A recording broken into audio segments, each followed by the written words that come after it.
everyone, and welcome back to Springlock Lab Animatronics.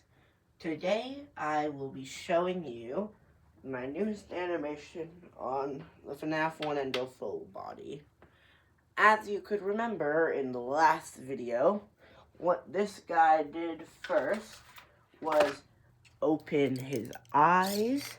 He looked around a bit. Then he decided to give you a nice friendly wave before resetting to his normal position. Now, I have improved upon that design with better code. As you remember in the last video, I showed you how I have to turn back to the arm code here with all its positions plotted.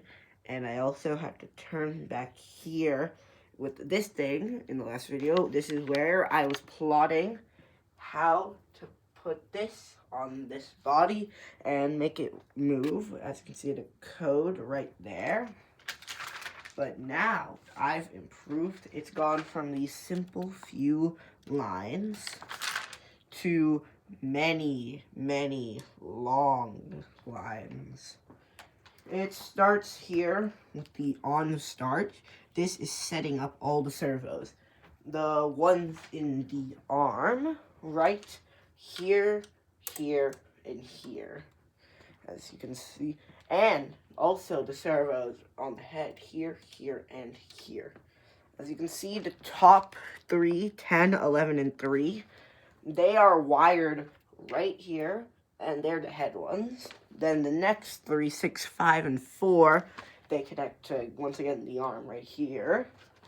After those are plotted, so the board knows what it's controlling, we get to the actual good code with what it's supposed to be doing.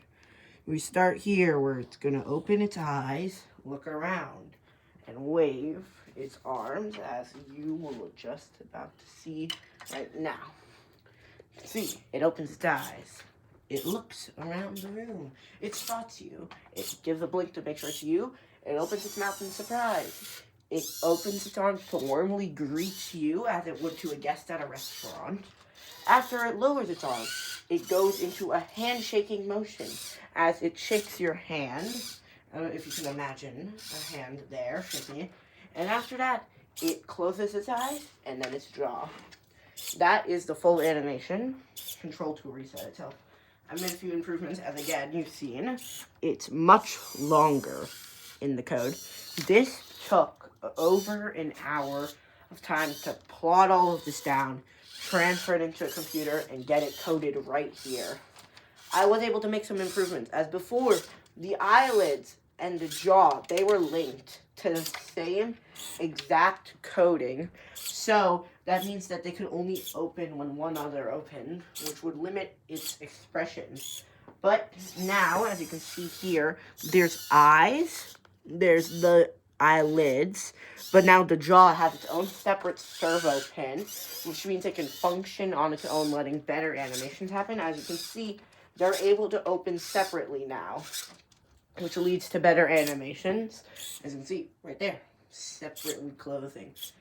Hopefully, I can get better animations in the future, but right now, this is going pretty good with them. Soon, I can try to maybe incorporate the second arm here, and probably finally print a shell after all this time. Hopefully. It will still take a long time to get the shell ready, though. Other than that, it is the end of the video, so thank you for watching my animatronic and the process of how I coded it. If you would like and subscribe, it would really help. Sharing it with others and hitting the bell notification would also help a lot for me as well. Thank you and goodbye.